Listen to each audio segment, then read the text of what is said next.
الحمدللہ وحدہ والصلاة والسلام علی من لا نبی بعد اما بعد فاعوذ باللہ من الشیطان الرجیم بسم اللہ الرحمن الرحیم قال اللہ تبارک و تعالی فی الکلام المجید والفرقان الحمید ان اللہ وملائکتہ یصلون علی النبی یا ایہا الذین آمنوا صلوا علیہ وسلموا تسلیما اللہم صلی علی سیدنا و نبینا و مولانا محمد صلاۃ و سلام علیک یا سیدی یا رسول اللہ وعلی آلک و اصحابک یا خاتم النبیین۔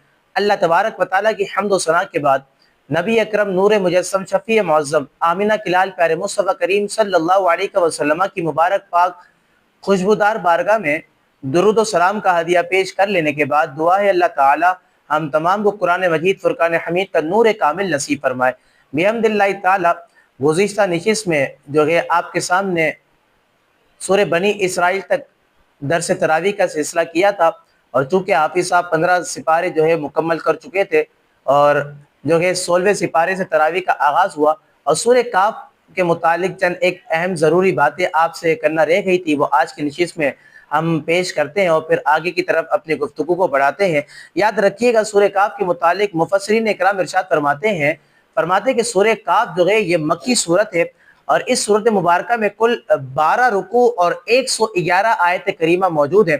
اور پھر اس کا معنی بیان کرتے ہوئے کہ کاف کا معنی کیا ہے، مفسرین اکرام ارشاد فرماتے ہیں کہ کاف کا معنی پہاڑی ہے اور غار ہے، چونکہ اس سورت مبارکہ کی آیت نمبر 9 سے لے کر 26 تک اللہ تبارک و تعالیٰ نے اصحاب کہف یعنی کہ پہاڑی غار والے چند اولیاء اکرام تھے کہ جن کا واقعہ اللہ رب العالمین جل وعلا نے آیت نمبر 9 سے 26 تک جو ہے وہ ارشاد فرمایا ہے۔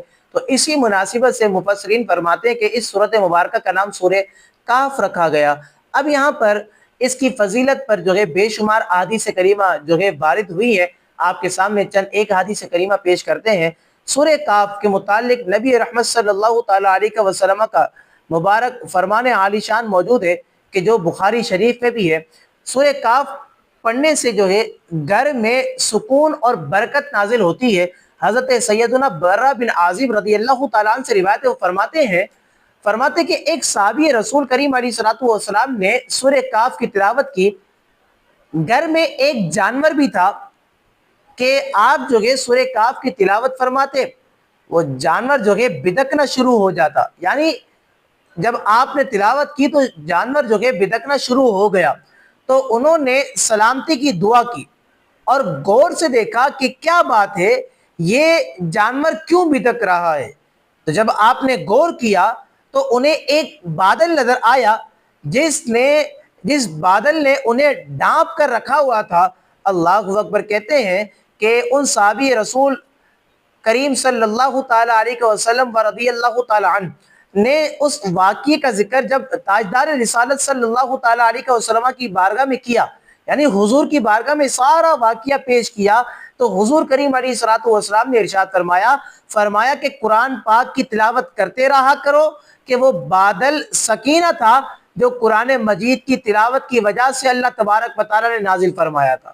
تو چونکہ وہ صحابی رسول سورہ کاف کی تلاوت فرما رہے تھے، تو سورہ کاف کی تلاوت کی، قرآن مجید کی تلاوت کی، تو اللہ تبارک و تعالیٰ نے بادل کے ذریعے سے جو کہ وہ ڈھانپ لیا، سکینے کو نازل فرمایا۔ اسی طرح ایک اور روایت موجود ہے کہ جو مسلم شریف کی ہے، حضرت ابو دردہ رضی اللہ تعالیٰ عنہ سے روایت ہے کہ رسول کریم علیہ السلام نے ارشاد فرمایا کہ جس نے سورہ کاف کی ابتدائی 10 آیات کی تلاوت کی، اور فرمایا کہ جس نے سورہ کاف کی ابتدائی 10 آیات کو یاد کر لیا، تو اللہ تبارک و تعالیٰ پھر ایسے شخص کو دجال کے فتنے سے محفوظ فرما دے گا۔ ایک اور روایت سورہ کاف کی فضیلت کے اندر جو کہ مستدرک کے اندر موجود ہے، وہ یہ ہے کہ حضرت ابو سعید خدری رضی اللہ تعالیٰ عنہ سے روایت ہے کہ نبی کریم علیہ السلام نے ارشاد فرمایا کہ جو شخص جمعہ کے دن سورہ کاف کی تلاوت کرے گا تو آئندہ جمعے تک اس کے لیے خاص نور کی روشنی رہے گی۔ تو یہ سورت مبارکہ میں کل 111 آیت کریمہ ہے، تو مکمل گفتگو کی جائے 111 آیت کریمہ پر تو یہ ناممکن سی بات ہے۔ آپ کے سامنے آیت نمبر 9 سے لے کر 26 تک کا جو خلاصہ ہے، جو کہ اصحاب کاف کا واقعہ ہے کہ اسی مناسبت سے اس سورت مبارکہ کا نام جو ہے یہ سورہ کاف رکھا گیا۔ اس واقعے کو آپ کے سامنے جو ہے مختصراً انداز میں پیش کر دیتے ہیں۔ یاد رکھیے گا مفسرین اکرام ارشاد فرماتے ہیں کہ اصحاب کہف والا جو واقعہ ہے حضرت عیسیٰ علیہ السلام کے آسمان پر تشریف لے جانے کے بعد رونما ہوا، اور بعض مفسرین اکرام ارشاد فرماتے ہیں کہ یہ واقعہ حضرت عیسیٰ علیہ السلام سے پہلے کا ہے، اور اس واقعے کا ذکر جو ہے اہل کتاب کی مذہبی کتابوں کے اندر جو ہے بڑے تفصیلی انداز میں موجود ہے۔ واقعہ کون سا ہے؟ مفسرین اکرام ارشاد فرماتے ہیں کہ اصحاب کہف جو کہ ایک شہر کے شرفاء اور معززین اور ایماندار لوگوں میں سے جو ہے ان کا شمار ہوتا تھا۔ اب جو ان کا زمانہ تھا، ان کے زمانے میں ایک دقیانوس بادشاہ تھا، بڑا جابر تھا، بڑا سخت بادشاہ تھا، کہ جو لوگوں کو جو ہے بت پرستی پر مجبور کرتا تھا، اور لوگوں کو بتوں کی عبادت کرنے پر جو کہ یہ مجبور کرتا تھا، اور جو بتوں کی عبادت کرنے پر جو کہ مجبور ہو جاتا تھا تو اس سے خوش ہو جاتا تھا، اور جو بتوں کی عبادت نہیں کرتا تھا تو یہ دقیانوس بادشاہ جو ہے اسے قتل کر دیتا تھا۔ اب آگے مفسرین اکرام ارشاد فرماتے ہیں کہ اس بادشاہ کے جبر اور ظلم سے اپنا ایمان بچانے کے لیے اصحاب کہف جو کہ اس دقیانوس بادشاہ سے بھاگے، اور جب بھاگے تو قریب میں ہی ایک پہاڑ تھا، اور پہاڑ میں غار کے اندر جو کہ اصحاب کہف جو کہ وہ جلوہ فرما ہو گئے، اور وہاں پر اصحاب کہف نے جو کہ پناہ لینے کا آغاز شروع کر دیا۔ یہاں پر مفسرین فرماتے ہیں جب اصحاب کہف جو کہ پہاڑ میں داخل ہوئے، غار میں داخل ہوئے، تو وہاں پر سو گئے، اور 300 برس سے زیادہ کا عرصہ گزرا اسی حال میں کہ اصحاب کہف سوتے رہے۔ 300 سال سے زائد کا عرصہ جو ہے ان کو گزرا۔ اب پھر مفسرین اکرام ارشاد فرماتے ہیں کہ جب اصحاب کہف پہاڑ میں غار میں داخل ہوئے اور بادشاہ کے ظلم اور جبر سے بچنے کے لیے، تو بادشاہ کو جستجو سے معلوم ہوا کہ اصحاب کہف جو ہے وہ غار کے اندر موجود ہیں، وہ پہاڑ کے اندر موجود ہیں، تو اس نے حکم دیا کہ غار کو ایک پتھر کے ذریعے سے گویا کہ بند کر دیا جائے، غار کا رستہ بند کر دیا جائے، تاکہ اصحاب کہف وہیں پر مر جائیں، وہیں پر رہتے ہوئے جو انتقال کر جائیں، اور وہ غار ہی ان کی قبر بن جائے۔ تو بادشاہ نے یہ حکم جاری کر دیا۔ اللہ اکبر، کہتے ہیں کہ حکومتی عملے نے جو کہ جس کے سپرد یہ کام کیا گیا تھا، بادشاہ نے جس کو یہ کام سپرد کیا تھا، اب یہ کام کرنا جو کہ شروع کر دیا۔ لیکن یاد رکھیں، یہاں پر مفسرین اکرام ارشاد فرماتے کہ بادشاہ نے جس شخص کو یہ کام سپرد کیا تھا کہ غار کا منہ جو ہے، غار کا دروازہ گویا کہ یہ بند کرنا، کہ وہ بڑا نیک شخص تھا، وہ متقی شخص تھا۔ وہ مفسرین اکرام ارشاد فرماتے ہیں کہ اس نے اصحاب کہف کے نام، ان کی تعداد اور پورا واقعہ جو ہے تختی پر لکھ دیا، اور لکھنے کے بعد جو ہے تانبے کے صندوق میں دیوار کی بنیاد سے اندر محفوظ کر دیا، اور یہ بھی بیان کر دیا کہ اس طرح کی ایک تختی شاہی خزانے میں بھی محفوظ کرا دی گئی ہے۔ مفسرین اکرام ارشاد فرماتے ہیں کہ وقت گزرتا رہا، مہینے گزرتے رہے، سال گزرتے رہے، عرصہ گزرتا رہا، پھر ایک وقت ایسا آیا کہ وہ دقیانوس بادشاہ جو ہے وہ ہلاک ہو گیا۔ کہتے ہیں کہ اس دقیانوس بادشاہ کے بعد جو کہ سلطنتیں بدلتی رہیں، اور جو کہ زمانے گزرے، یہ یہاں تک کہ ایک نیک بادشاہ جو ہے اس نے جو ہے وہ منصب کا بیڑا اٹھایا، اور اس سے تقریباً جو کہ 68 سال تک جو ہے وہ حکومت کی۔ اب مفسرین اکرام ارشاد فرماتے ہیں کہ جو نیک بادشاہ جو کہ اپنے منصب پر فائز ہوا تھا، اس کے دور حکومت میں تھا کچھ ایسا کہ فرقہ بندی جو کہ یہ پیدا ہو چکی تھی، اور بعض لوگ مرنے کے بعد دوبارہ زندہ کیے جانے کے منکر ہو چکے تھے، قیامت آنے کے منکر ہو چکے تھے۔ کہتے ہیں کہ وہ نیک بادشاہ کے دور حکومت میں یہ سارے واقعات عام ہو چکے تھے، یہ سارے معاملات ہو چکے تھے۔ کہتے ہیں پھر ہوا کچھ ایسا کہ بادشاہ جو ہے ایک تنہا مکان میں بند ہو گیا، اس نے اللہ کی بارگاہ میں گریہ اوزاری کی، اللہ کی بارگاہ میں دعا کی کہ یا رب کوئی ایک ایسی نشانی ظاہر فرما دے جس سے مخلوق کو مردوں کے اٹھنے اور قیامت کے آنے کا یقین حاصل ہو جائے۔ اللہ اکبر، کہتے ہیں جب اس نے اللہ کی بارگاہ میں دعا کی تو اسی زمانے میں ایک شخص نے اپنی بکریوں کے آرام کے لیے ایک جگہ کو تلاش کیا، اور جگہ کو حاصل کرنے کے واسطے سے اس نے ایک غار کو جو ہے تجویز کیا، اور کچھ لوگوں کی مدد سے جو ہے غار کے اوپر جو پتھر رکھا تھا، غار کی دیوار کو بند کر دیا گیا تھا، وہی غار کے جس میں اصحاب کہف موجود تھے، اس غار کی دیوار کو جو ہے کچھ لوگوں کی مدد سے ہٹا دیا گیا۔ اب پھر مفسرین اکرام ارشاد فرماتے ہیں کہ دیوار گرنے کے بعد کچھ ایسی حیت طاری ہوئی کہ گرانے والے لوگ جو کہ وہ بھاگ گئے۔ اصحاب کہف کہ جو آرام فرما تھے، وہ اللہ کے حکم سے جو کہ اپنی طبیعت خوش لے کر، اپنے مزاج خوش لے کر، اپنے چہرے پر روشنی لے کر، اپنے چہرے پر حسن کے آثار لے کر جو کہ یہ دوبارہ جو کہ زندہ ہو گئے اور دوبارہ جو کہ یہ بیدار ہو گئے۔ اب ان چیزوں کو دیکھ کر جو کہ گرانے والے لوگ جو کہ وہ بھاگ گئے۔ جب وہ بیدار ہوئے، مفسرین فرماتے ہیں کہ ایک نے جو ہے دوسرے کو سلام کیا، نماز کے لیے کھڑے ہو گئے۔ جب نماز سے فارغ ہو گئے تو ایک شخص اصحاب کہف میں سے ایک شخص سے کہا کہ آپ جائیے اور بازار سے کچھ کھانے کو لائیے۔ اللہ اکبر۔ پھر مفسرین اکرام ارشاد فرماتے ہیں کہ جس بندے کے سپرد، جس اصحاب کہف میں سے جس شخص کے سپرد یہ ذمہ داری دی گئی کہ آپ جائیے بازار سے کھانے کو کچھ لائیے اور یہ بھی خبر لیجئے کہ وہ دقیانوس جو بادشاہ تھا وہ اب بھی زندہ ہے کہ نہیں، اس کا کیا معاملہ ہوا، اور وہ اس بادشاہ کا ہم لوگوں سے اب ارادہ کیا گیا۔ اللہ اکبر۔ اب جس کی یہ ذمہ داری لگی وہ بازار گئے، اور انہوں نے جو کہ جب بازار گئے، مفسرین فرماتے گئے انہوں نے شہر میں جو کہ اسلامی عدالت کی علامات دیکھی، اسلام کی علامات، دین کی علامات کو جو ہے انہوں نے جگہ بہ جگہ دیکھا۔ پھر مفسرین اکرام ارشاد فرماتے ہیں انہوں نے دیکھا کہ نئے نئے لوگ جو کہ بستی میں پائے جاتے ہیں، نئے نئے لوگ جو کہ یہاں پر شہر میں موجود ہیں۔ یہ دیکھ کر انہیں تعجب ہوا کہ آخر معاملہ کیا ہوا ہے، آخر بات کیا گئے۔ کل تک کوئی شخص اپنا ایمان ظاہر نہیں کرتا تھا اور دقیانوس بادشاہ کی وجہ سے مجبور ہو کر بت پرستی کرتا تھا، لیکن آج منظر کچھ اور ہے، اسلامی علامات ظاہر ہیں اور ہر شخص جو کہ اسلام پر پیروکار جو کہ وہ نظر آتا گئے۔ اللہ اکبر۔ کہتے ہیں کہ کچھ دیر ہی گزری تھی، آپ جو کہ تندور والے کے پاس گئے اور تندور والے کی دکان پر کھڑے ہو کر آپ نے جو ہے کھانا خریدا۔ اب جب آپ نے کھانا خریدا تو دقیانوسی سکے جو کہ آپ نے جو کہ اس کو دیے۔ اب وہ بڑا حیران ہو گیا، وہ بڑا جو کہ تندور والا بڑا پریشان ہو گیا۔ اس پریشانی کے عالم میں اس نے یہ سوچا کہ یہ تو اتنے پرانے سکے کے، اللہ اکبر۔ اس نے یہ سوچا کہ لگتا ہے کہ ان کے ہاتھ کوئی خزانہ آ گیا ہے۔ پھر مفسرین اکرام ارشاد فرماتے ہیں کہ اس شخص کو پکڑ کر جو کہ اصحاب کہف میں سے جو شخص ہے ان کو پکڑ کر جو کہ پھر بادشاہ کہ جو اس وقت ایماندار تھا، نیک تھا، ان کے پاس لایا گیا، ان کے پاس پیش کیا گیا۔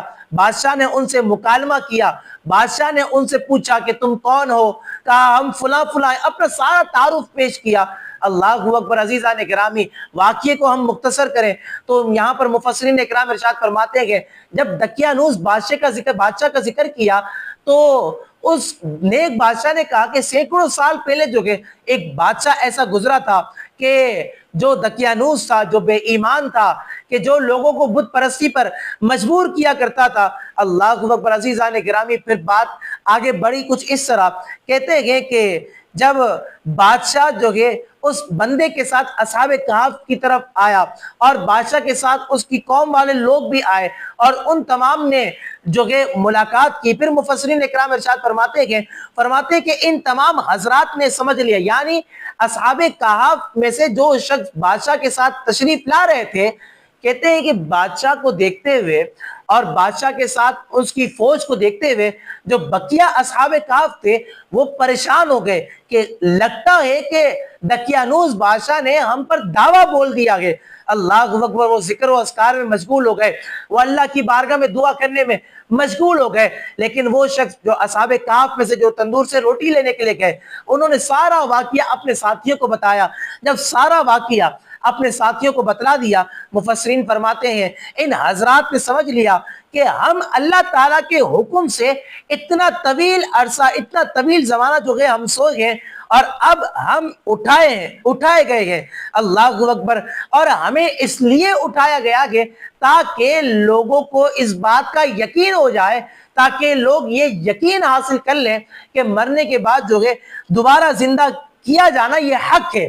اور یہ ہمیں اٹھا کر کے اللہ تعالیٰ نے ان کے سامنے گویا کہ دلیل کو پیش کیا گیا، گویا کہ نشانی کو پیش کیا گیا۔ پھر مفسرین اکرام ارشاد فرماتے ہیں کہ بادشاہ نے سرے گار جو کہ مسجد بنانے کا حکم دیا، اور جب سرے گار یعنی گار، جس گار میں اصحاب کہف تھے، وہاں پر جب بادشاہ نے جو کہ مسجد بنانے کا حکم دیا، مسجد بنی۔ مفسرین فرماتے ہیں کہ سال میں ایک دن ایسا آتا تھا کہ وہ ایک معین دن تھا، لوگ خوشی کا اظہار کرتے ہوئے ہر سال وہاں گار پر جا کر عید منایا کرتے تھے۔ پھر یہاں سے مفسرین اکرام ارشاد فرماتے اس سے معلوم یہ ہوتا ہے کہ اولیاء اللہ کی جو مزارات ہیں، صالحین اکرام کی جو مزارات ہیں، اور ان میں جو عرس کا سلسلہ ہوتا ہے، یہ معمول کوئی آج کا نیا معمول نہیں، یہ تو قدیم زمانے سے چلتا چلا آ رہا ہے۔ تو یہ پورا اصحاب کہف کا واقعہ اور سورہ کہف کا واقعہ تھا کہ جو آپ کے سامنے پیش کیا۔ اب ہم آگے کی جانب چلتے سورہ مریم کی طرف آتے ہیں اور آپ کے سامنے سورہ مریم پر جو ہے کچھ گفتگو کرتے ہیں۔ رب العالمین جل وعلا نے سورہ مریم کو نازل فرمایا۔ مفسرین اکرام ارشاد فرماتے ہیں جمہور علماء اکرام کے نزدیک سورہ مریم مکی صورت ہے۔ مزید فرماتے ہیں کہ اس صورت مبارکہ میں 6 رکوع ہیں اور ٹوٹل 98 آیت کریمہ جو ہے اس صورت مبارکہ میں موجود۔ اس صورت مبارکہ کا نام مریم رکھا گیا۔ مریم کا معنی کیا ہوتا ہے؟ مریم کا معنی ہوتا ہے عابدہ، مریم کا معنی ہوتا ہے خادمہ۔ اللہ اکبر۔ اور اس صورت مبارکہ کا نام بھی جو ہے مریم رکھا گیا۔ اب اس کی وجہ بھی آپ کے سامنے پیش کرتے ہیں۔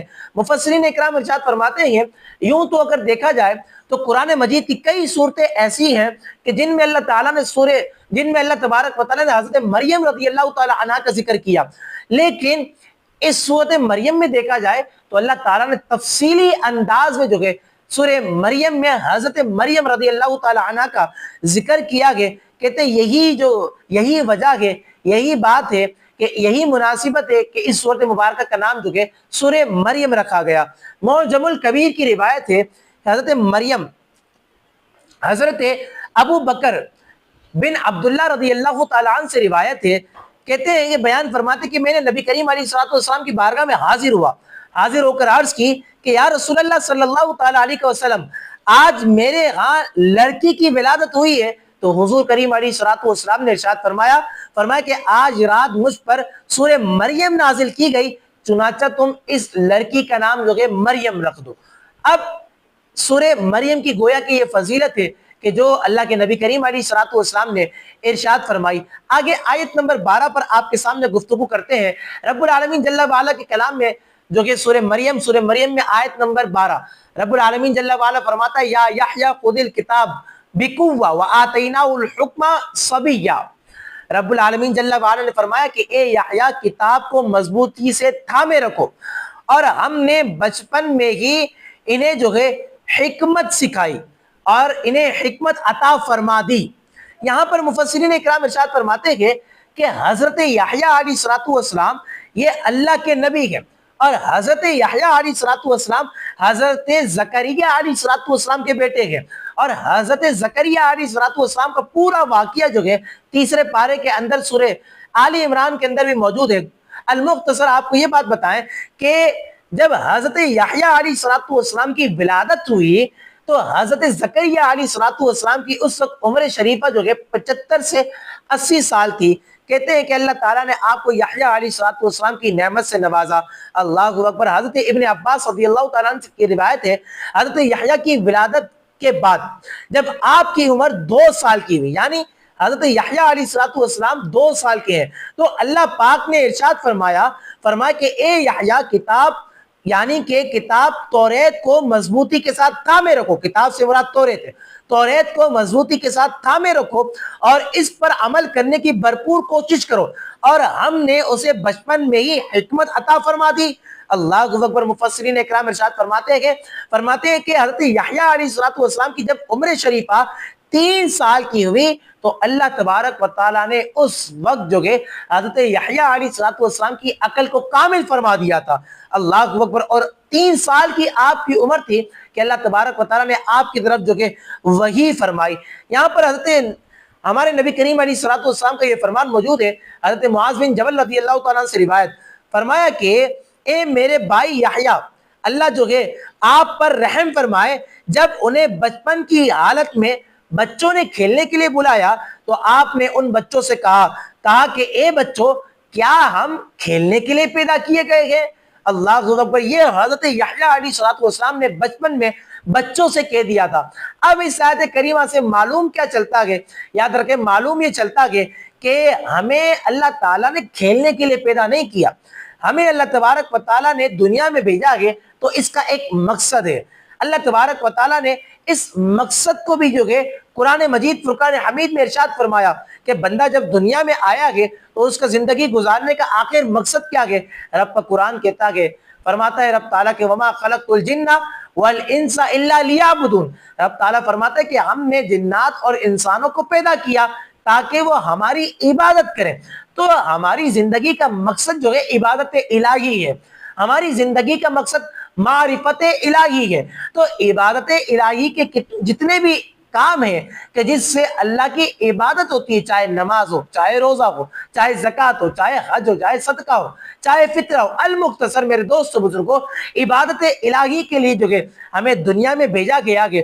تو اس مقصد کو جو ہے ہمیں اپنے سامنے رکھنا چاہیے اور اسی مقصد کے ساتھ جو ہے ہمیں اپنی زندگی کو گزارنا چاہیے، کیونکہ جب بندہ اس مقصد کے ساتھ زندگی کو گزارے گا تو اللہ تبارک و تعالی ایسے بندے کی قبر کو بھی سنوار دے گا اور آخرت کو بھی سنوار دے گا۔ اللہ اکبر۔ اس سورۃ مبارکہ کی آخری آیت کریمہ ہے آیت نمبر 15۔ رب العالمین جل وعلا نے ارشاد فرمایا کہ اور اس پر سلامتی ہے جس دن وہ پیدا ہوئے، جس دن وہ فوت ہوں گے اور جس دن اٹھائے جائیں گے۔ اب اس آیت کو آپ کو سمجھنا ہے، یہ آیت عقیدے کو بھی ثابت کرتی ہے۔ امام ابن جریر طبری رحمت اللہ تعالی علیہ فرماتے ہیں کہ یہاں پر اللہ تعالیٰ نے جو فرمایا کہ وسلام علیہ، اور اس پر سلامتی ہے، سلام ہے، اس سلام سے مراد کیا گیا، مفسرین فرماتے ہیں کہ امان، یعنی کہ امان ہے۔ اللہ تبارک و تعالیٰ نے فرمایا کہ اس پر سلامتی ہے جس دن وہ پیدا کیے گئے، ایک بات، جس دن وہ فوت ہوں گے، دوسری بات، اور جس دن زندہ کیے جائیں گے، ان تینوں پر جو ہے اللہ تعالیٰ نے سلامتی کا جو ہے ارشاد فرمایا۔ مفسرین اکرام ارشاد فرماتے کہ سلامتی سے مراد امان ہے۔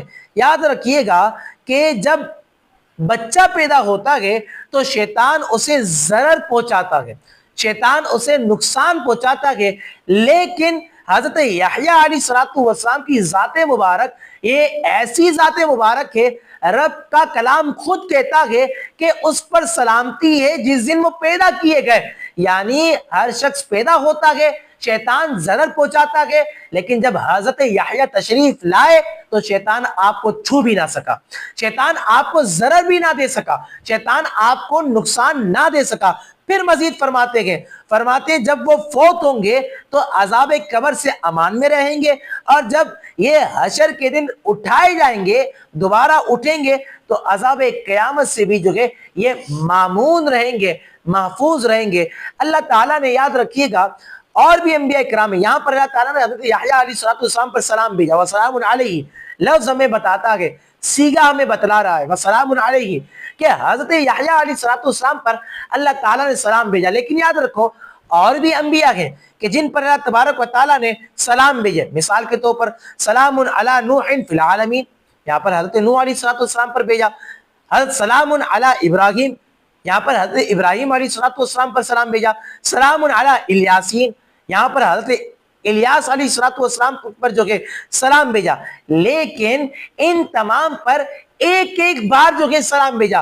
یاد رکھیے گا کہ حضرت یحییٰ علیہ السلام کی ذات مبارکہ یہ وہ ذات مبارکہ ہے کہ اللہ تبارک و تعالیٰ نے ان پر 3 مرتبہ جو کہ وہ سلام بھیجا، 3 بار سلام بھیجا، کہ جب وہ پیدا ہوں گے، جب وہ فوت ہوں گے، اور جب وہ دوبارہ اٹھائے جائیں گے۔ اللہ اکبر۔ تو اس آیت کریمہ سے معلوم یہ ہوتا ہے، یہ آیت مبارکہ عقیدہ یہ بتاتی ہے کہ انبیاء اکرام پر کثرت سے سلام پڑھنا چاہیے، انبیاء اکرام پر کثرت سے درود پاک کا نذرانہ پیش کرنا چاہیے۔ اور یاد رکھیں، ایمان کو تازہ کرنے والی بات جو کہ وہ یہ ہے کہ جب اس آیت کریمہ میں غور کرتے ہیں ترجمے میں غور کرتے ہیں، تفسیری نکات کو جو ہے جب پڑھنے چلے جاتے ہیں تو میرے دوست و بزرگوں عقیدہ اہل سنت جو ہے یہ کھل کر کے سامنے آتا ہے۔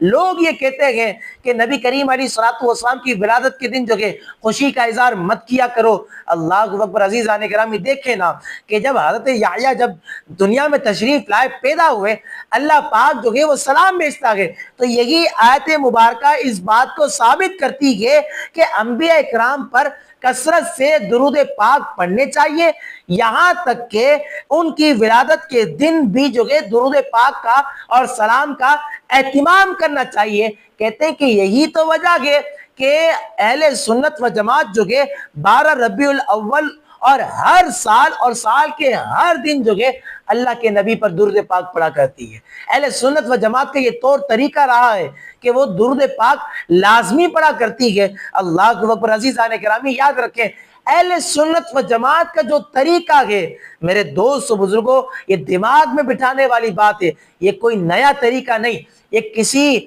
عام بندے کے طریقے پر عمل نہیں کر رہے۔ بحمداللہ تعالی ہم اہل سنت و جماعت اللہ تبارک و تعالیٰ کے پیارے طریقے پر عمل کر رہے ہیں کہ اللہ تعالیٰ نے اپنے نبی یحییٰ علیہ الصلوۃ والسلام پر درود بھیجا، ہم جو ہے ہمارے نبی محمد مصطفیٰ پر درود بھیجتے ہیں، ہم اپنے نبی محمد مصطفیٰ پر سلام بھیجتے ہیں، اور سلام بھیج لینے کے بعد اس بات کو ہم بھی ثابت کرتے ہیں کہ ہم نے اپنی طرف سے سلام نہیں بھیجے، ہم نے اپنی طرف سے کوئی نیا کام نہیں کیا، بلکہ اللہ تبارک و تعالیٰ نے جو کام فرمایا اس کام کی اتباع اور اطاعت کرتے ہوئے ہم نے اپنے نبی پر سلام بھیجا ہے۔ اللہ اکبر، میرے دوست بزرگوں، سورہ مریم پر آپ کے سامنے تفصیلی گفتگو کی، اب آگے سورہ طٰہٰ بھی ہے اور پھر 17ویں پارے میں سورہ انبیاء بھی آتی ہے۔ ہم کل کی نشست میں آپ کے سامنے سورہ طٰہٰ پیش کریں گے اور آگے کی جانب اپنی گفتگو کو جاری رکھیں گے۔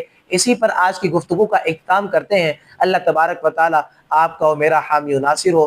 وآخر دعوانا ان الحمد للہ رب العالمین۔